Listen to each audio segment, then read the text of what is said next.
Good evening, everybody. Happy Tuesday. Welcome into another edition of the Big Man on Campus podcast. I am the Big Man on Campus. Thank you for joining me here today on a Tuesday, May 14th, 2019. Another night, another dollar. We get the Western Conference Finals getting going tonight. We also have the NBA Draft Lottery. Not a lot of betting opportunities there, but maybe we'll hit a little of some NBA draft stuff and try to get prepared for that. But let's get into all sorts of stuff here. We'll go over about 4 or 5 baseball games. We'll try to answer some questions. We'll get into game one, talk about some series prices and things like that. And I hope all of you are having a great night. Last night, I had the Phillies. They won. I had the Oakland team total over that one. And look, I'm going to tell you, and then the Twins lost. I'm going to tell you right now, if you are betting Oakland full game, I really think you have to relook at what you're doing. You really have to relook at it. I mean, this bullpen is hard to back right now. Way too many blown saves. Blake Trinan's in and out of the lineup with some injuries. They're just a mess. But that's why I couldn't back them full game. I mean, it's just hard to do. Team total gets there. Look, if you had Oakland last night, that's a brutal loss. I mean, you're up 4-1 in the eighth. Trevino gives up a 3-run shot to tie it. Then you take the lead 5-4 in the 10th off a Laureano home run. Soria comes in a game, gives you a good ninth inning, and then in the 10th comes in and blows it. But look, you credit a lot to it last night to Oakland's manager. Oakland's manager got ejected. The bench coach was just awful. I mean, he exhausted all the bench.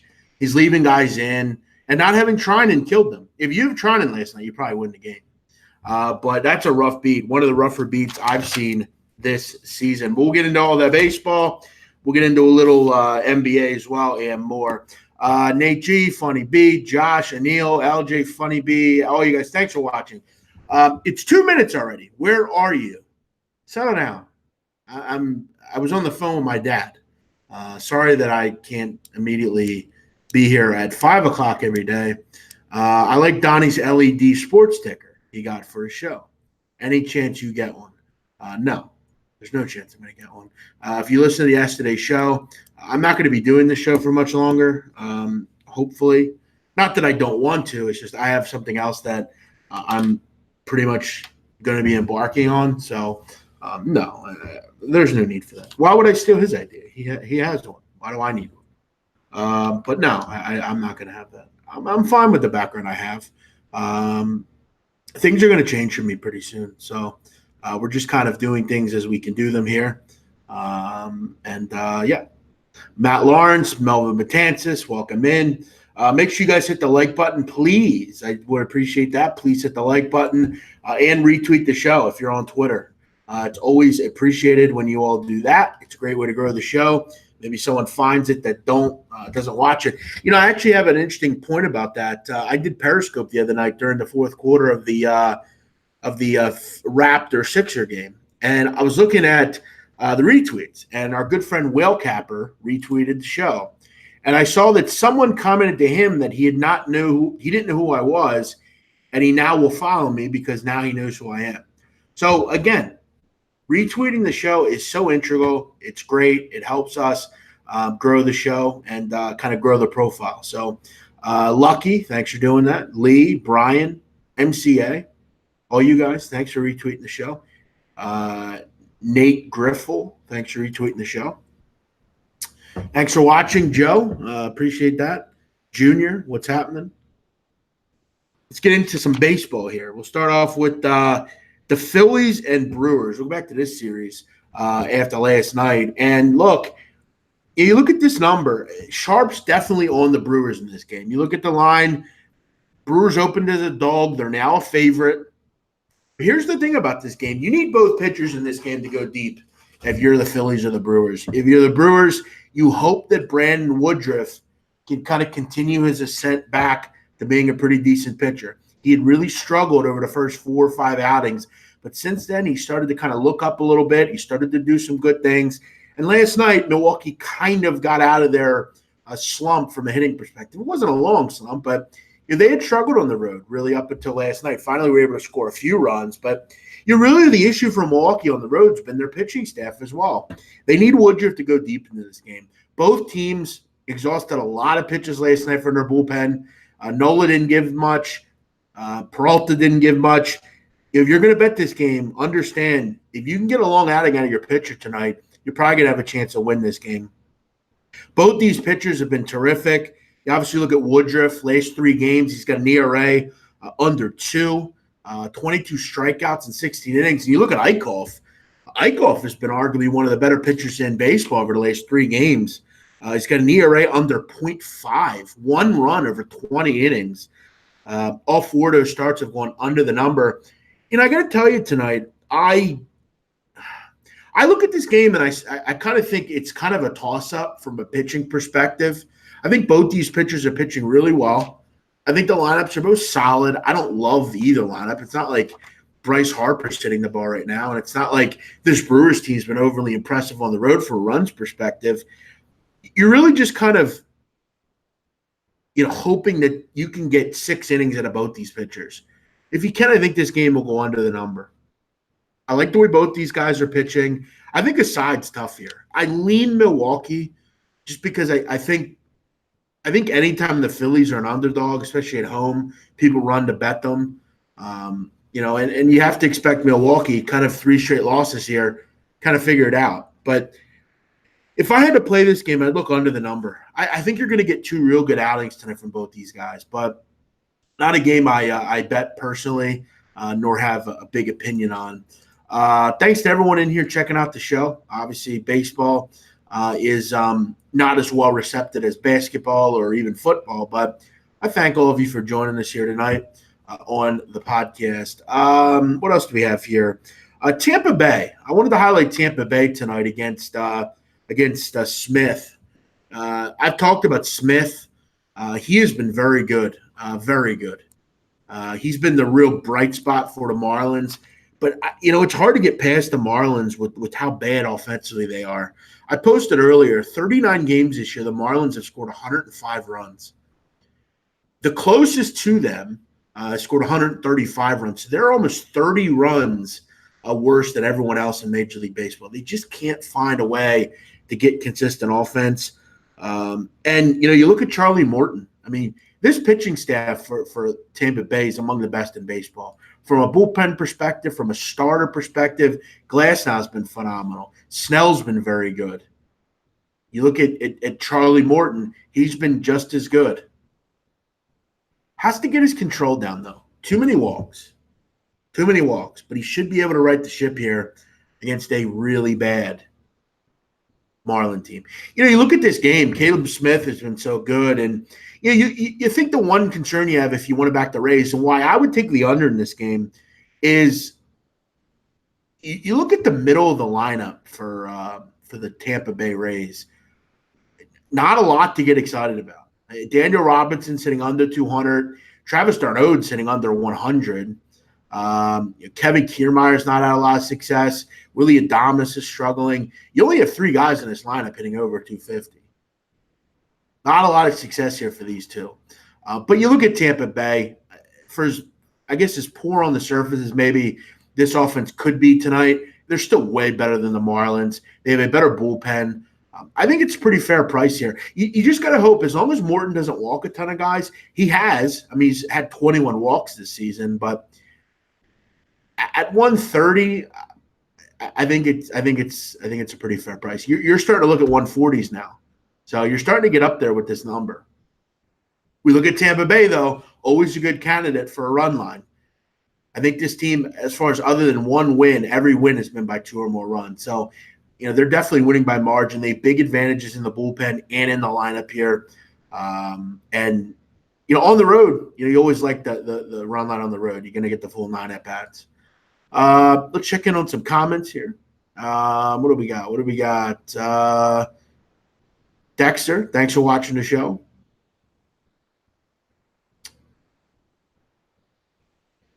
I don't know if I did. I still don't know this kid's first name. Was it Caleb or Carson? I want to say there was a Carson Smith in the Marlins. Like Caleb Smith. I got it. Either way, we know who I'm talking about. I'll tell you another thing that kind of makes you like the Rays a lot here is the Rays have been the most profitable team in the major leagues against lefties over the last 2 seasons. And you are getting the lefty Smith here off he threw 112 pitches in his last outing. But, Rays have a lot of advantages on a few different sides of this game. Cubs and Reds tonight. This is a game I talked to with Greg Peterson last night, and I mentioned to him I like the under in this game at 9. Now you're seeing under at 9.5. And I've seen this in baseball before where you kind of see something and you kind of wonder, how the numbers that to begin with, and then it goes up, and then you're kind of like, well, that's weird. Both these pitchers have been really good. You look at Hendricks, no runs in 3 of his last 4 outings. He's been really good. He's looked like the pitcher of 2 years ago. Cincinnati just can't beat the Cubs. I mean, it's just hard for them to do. They've lost 11 of 14 against division opponents this year. They're just not very good against their foes in this league and are in this division. And why wouldn't they be? I mean, the Cubs are really good. St. Louis is always good. Pittsburgh's been solid. But you look at both pitching staffs, 2 of the best pitching staffs in baseball. Bullpens have both been really good. And if you're going to go against the Cubs, I think now's the opportunity. They're at 224 over the last 7 games. So, I mean, if you can get something out of Roark tonight, I think this number's too high. I mean, I know this isn't exactly a great place for unders, but as we've seen with Tampa or with Cincy this year, one of the best under teams in baseball. I just got to hope that Cubs offense doesn't break out. But you look at recently, I mean, a lot of low-scoring games, as I said, 4-1, 2-1, 3-2, 5-2, 7-0. I mean, a lot of unders. And, but you look at those games, a lot of those prices were 7, 7.5s. They haven't been priced that high lately. You look at the last 7 games for the Cubs, only 1 were they priced over 8 runs. So, this is a much higher number than they've had. At 9.5, I'll grab it. I'll grab the under. This is going to be a free play for the show tonight. I like the way these guys have pitched. I think this is the right time to go against the Cubs. At least hoping that they don't hit. I'm not saying they won't win. This price definitely looks shaky, though. Why is Cincinnati, even money here? Kind of looks too good to be true. If I had to play a side, I'd take the Reds. Definitely. All right. What else do we have here tonight? Freeland's not been good. I know, obviously, that's been kind of a point of contention with a lot of people. People want to back Boston. They see how well Chris Sale has pitched recently. And he hasn't faced the Rockies, though, in a real long time. And Charlie Blackmon's on fire right now. Arenado's been really good. Tapia, David Dahl, all these guys have been very good. But hard to back Freeland. I mean, he's not been good. What else do we have here? Just kind of going up the card. Musgrove, I've kind of missed out on him. You're starting to think, though, at this point, I mean, it seems like a bit high for Pittsburgh. Pittsburgh's getting a real nice price back. Question is Musgrove going to figure it out? He had a really good April, but May has been awful. Last 2 starts, 5 2/3, he's given up 15 runs. Not good enough. Do you believe in Musgrove and are you willing to go back to him here? I'm willing to take a shot with him one more time. You look at the lineup tonight for Pittsburgh. It's actually pretty good. I mean, at least the 1 through 6 is really good. Pretty good price back here. I'm kind of think that Musgrove figures it out tonight. Big one out on the West Coast, Paddock against Kershaw. A lot of people like Paddock, and I do too. I'm not going to tell you I don't like him. Paddock's really good, and I'd probably grab him as an underdog. Just remember, Kershaw's been really good in his career against San Diego. I know they hit him back on May 3rd. I think he gave up 3 runs in that game, but I mean that's a lot for Kershaw against San Diego. I've had a tough time figuring out the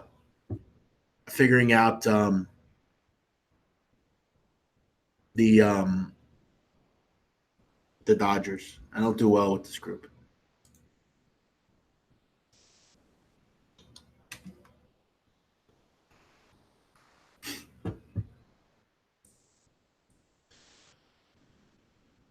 What else do we have here? I like the Padres Dodgers over. Yeah, it's definitely gutsy. Definitely gutsy. Not something I would be doing, but gutsy. Antoine Griezmann of Barcelona. Is that 100% true? I know he's leaving Atletico.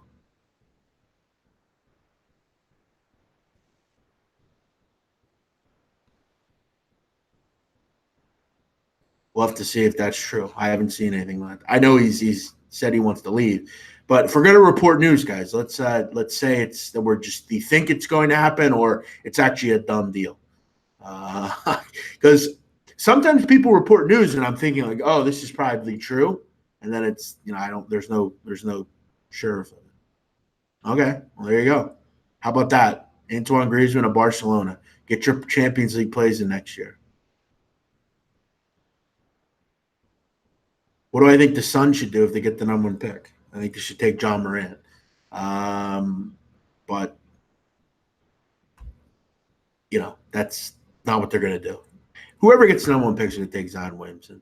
If it's my choice, I would take Morant if it's the Suns. I think him with Devin Booker would be awesome. But it's going to be Zion, whoever wins the number one pick.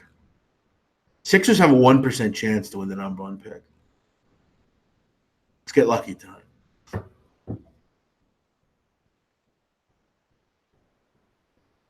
Let's get lucky tonight. One other one in baseball. Do you kind of just go back to the well with Oakland, Seattle over? Mike Leake. I mean, opponents hitting 298 against Mike Leake this year. Seattle loves the home run, 80 home runs this year, number one in baseball. Brett Anderson, we've talked about how beat up this Oakland bullpen is. Can he go deep? I'm not so sure. Maybe you go back to the well with that one. I don't know. It's kind of a thought. But for me, I'll take a shot with the under in the Cincinnati Cubs game, under 9.5. They're saying LeBron James is going to the Sixers and Ben Simmons is going to the Lakers. Yeah, I mean, I've heard that they're going to make a call about that. I don't know if that will happen. Would I do it? Yes, 10,000% I would do it. I'm not quite sure. Again, why you wouldn't do that tomorrow? But I don't know. A lot of people will look at the fact of how long does LeBron James have left. Can Ben Simmons be a guy that can develop a shot? Because if Ben Simmons can develop a jump shot, then I think he could be a terrific basketball player. But I mean, is he ever going to do that? Is the question. I mean, you got to figure how many years do you have left for LeBron James?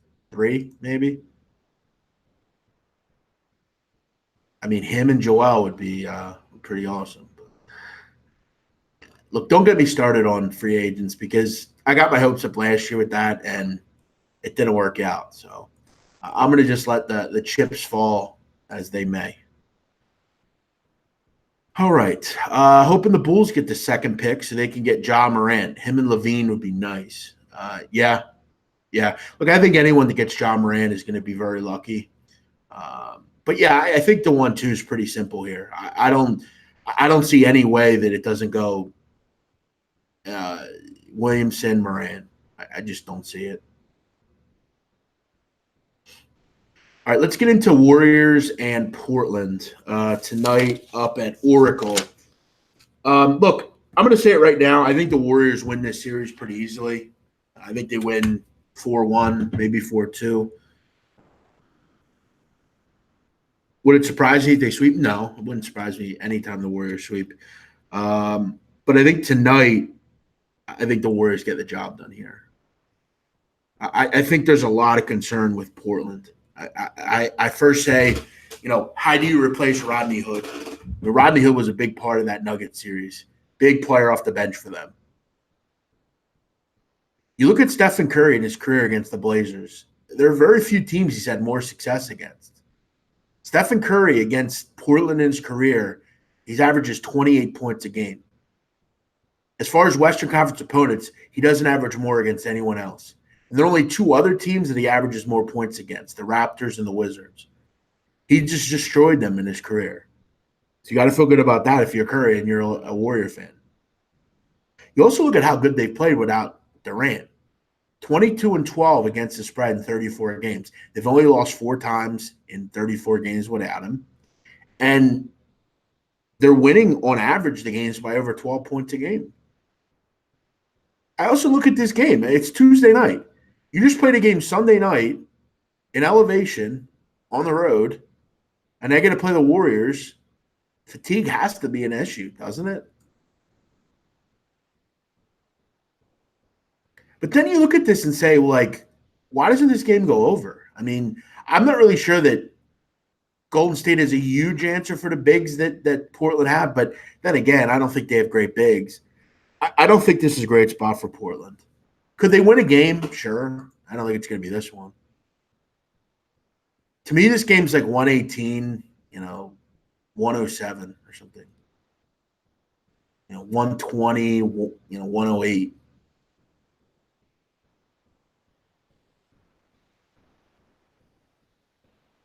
I think this is a tough spot for Portland. I really do. And I think that Lillard and McCollum are going to have a much tougher time in this series because you have some really high-level, terrific defenders on the court. Iguodala is as good a defender as anybody.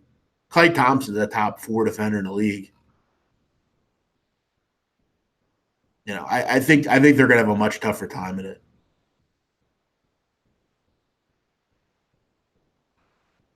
I'm not saying that I don't think Portland deserves to be here because they're here and you have to respect what they've done. But I could have went either way against Denver. I thought against Oklahoma City. I mean, if Oklahoma City played with any sort of, if they had 1 or 2 good games, they probably win that series.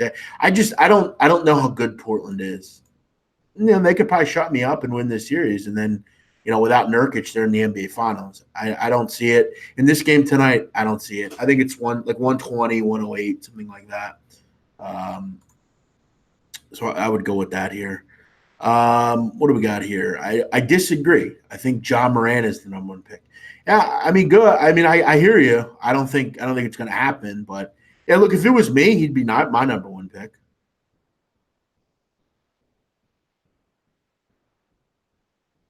I think he's the best overall,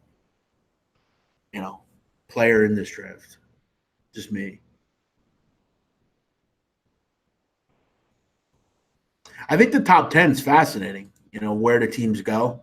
Because I look at a team like Atlanta, I think they desperately need a defender and a guy that can kind of shoot the basketball. I think DeAndre Hunter makes a lot of sense for the Hawks if they can kind of get in that 4 or 5 range. I think if you're Hawks, you're just kind of hoping for a top 5 pick. I think you'll get your guy. I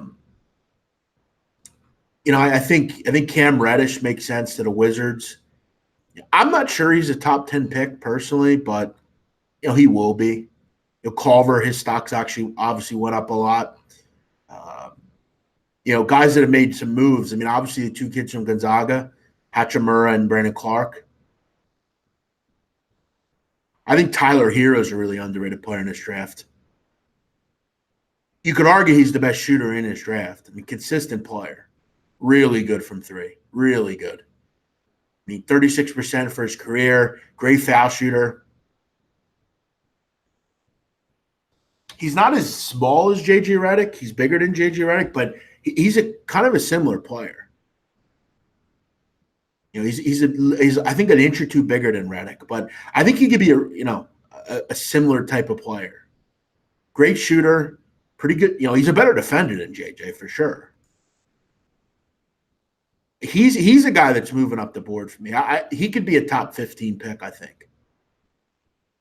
I think Bol has incredible value as we kind of get closer and closer. He's really, really boom or bust, but I think he's more boom than bust. He's got unbelievable size, great shot blocker. A lot of people compare him to Porzingis. I don't know if I would go that far, but I think he's kind of similar. A lot of guys moving up. A lot of guys moving up. If you ask me who my favorite player in this draft is, and a guy that I would love to see the Sixers grab, I'd love to see Matisse Thybulle. I love Thybulle a lot. I think he's a good shooter. I mean, one of the better shooters you're going to find, possibly a top 3 defender in this draft. There's not a lot he can't do. He owns the career record for steals in the Pac-12 history. I like him a lot as well, late in the first round.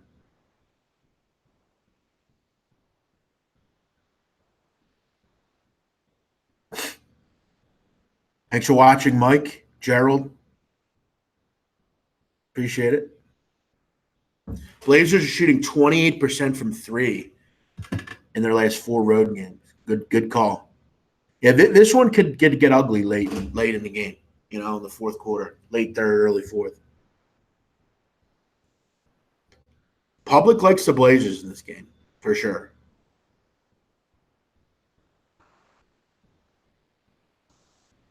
Problem is, line really hasn't moved. I mean, it's been at 7.5 all day.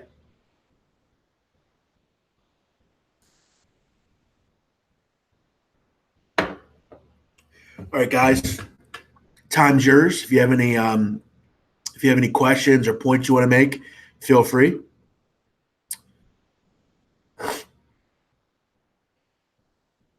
There was something I wanted to bring up that that's slipping my mind right now, but yeah, as far as the NBA draft, not anything that I'm going to be betting on. I don't really think there's much value in it. Tomorrow we'll talk about the PGA Championship. I'll get my golf guy on. We'll talk about that. Hopefully, find some winners with that. We'll also talk about the Toronto and Milwaukee series, which I'm definitely interested in as well. But yeah, PGA Championship's interesting. Obviously, you wonder.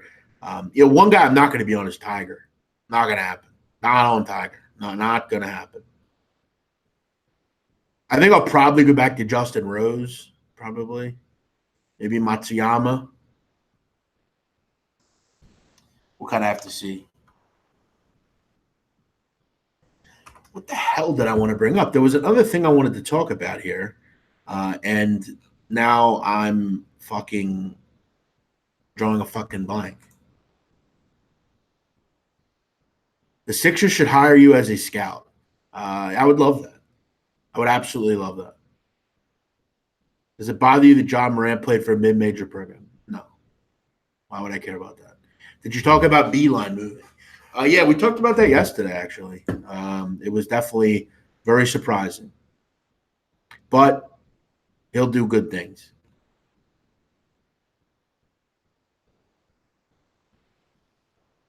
There's a tweet just released that I want to read this here. Supposedly the NBA draft lottery was leaked. I don't know how true that is. Supposedly some guy at the draft lottery filmed a rehearsal. Supposedly the Suns were the winner. I don't know what that's all about. I mean, I've always had my thoughts that the draft lottery was rigged. Also, I've been looking into. I found it interesting. I heard something about Enes Kanter and how they will not play or televise the Western Conference Finals because of Kanter. I can say clearly that we will not be broadcasting it. If Portland makes the finals, that will not be broadcasted either. The situation is not about us, but it is what it is, according to a commentator in Turkey. Definitely sad. Obviously, in my culture, I kind of know about this. Not that not that I've had the same experiences, but I do know of certain people that, either can't go back to their country or, are just kind of having trouble. And, being like my country at one point was communist, and there were a lot of rules and all sorts of different things, and there was a war going on in the early 2000s. This is definitely sad. I mean, you have family, you have obviously a country that loves basketball that wants to love you, and you have just a tyrant running the running the show over there. Very sad.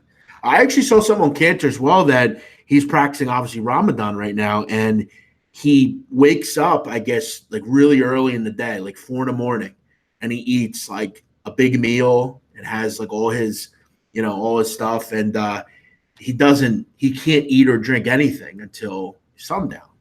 So he doesn't have any kind of fuel really. He doesn't drink water. He doesn't have any of that, which you always find it interesting on how these guys can kind of deal with that. So you can't obviously eat from sun up to sundown. That's obviously one of the big practices during Ramadan. And if you're at 9 o'clock, sundown in the West Coast is until you have two hours or so that you can't have any water. So basically, the entire game, Enes Kanter is playing without any sort of nourishment or water, which you find to be pretty amazing.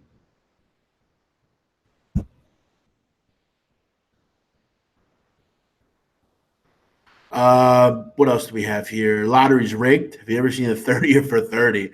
No, I haven't. I actually have to watch that. What's up, King Albert? Thanks for watching.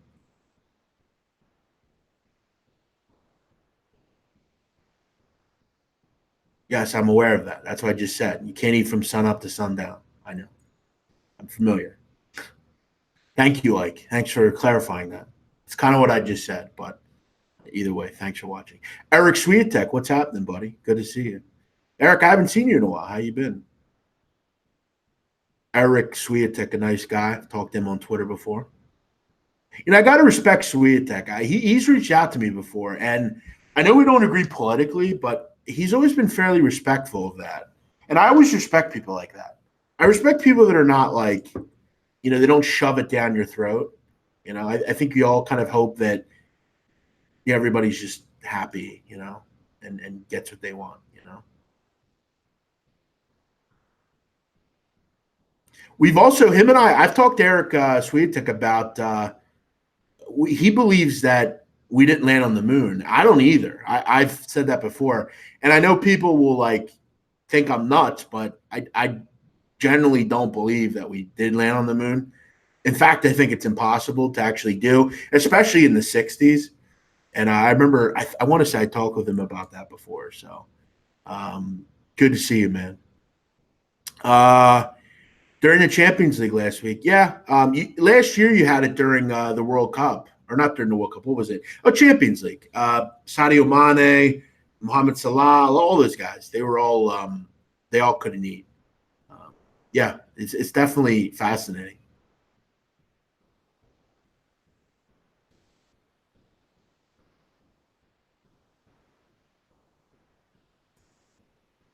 All right, Joey, we've had enough of you. And that comment just really was just over the top. Joey Stark was a sure Islamophobe. He's made several comments about Muslims. So you're out of here. See ya. I should have got rid of him a while ago. He's been a complete pest for a while. So he's out of here. He was the one I was talking about the Quran a few weeks ago. I was talking about, someone asked me if I'm Catholic, and we were talking about that, and he was spouting off about religious stuff then. So he should have been removed a long time ago.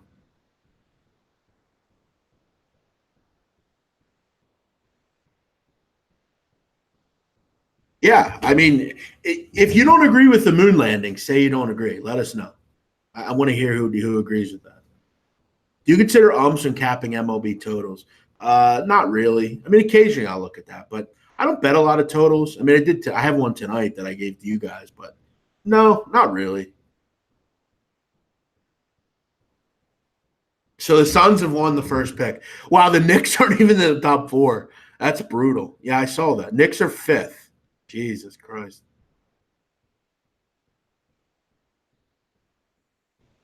Shout out to that reporter that got that. That's really good work. Do I like the over in Cardinals Braves? No, not really. I think Flaherty's too good to be pitching the way he is. I mean, we could be speculating. We don't know if like that's actually. I want to look at some of the books and see who's the favorite because that would obviously affect the odds. If that was like if the odds are like pooled or something, that could have legs.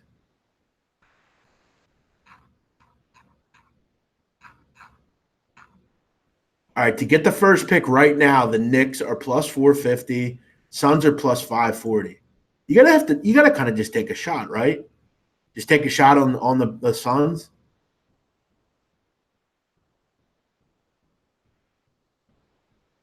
But no, I wouldn't be advertising that you all go and do that. But yeah, I'm not buying into it, Brian. We all bought into that Yorgos thing during the whatever award show that was. Yeah, we're not doing that. Good point. Good point. All right, guys, I'm out of here. You all have a great night. Thanks for watching. We'll go with the under in the Reds Cubs game, 9.5. I have 2 plays tonight for my premium customers. If you want to opine on those, you can contact me, BMOC Sports at gmail.com. I'll be back tomorrow, same time, same place. We'll review everything that happened tonight and get ready for Raptors and Bucks as well. If you need me, you can find me on Twitter at Jeff Nadu. Have a great night. Bye-bye.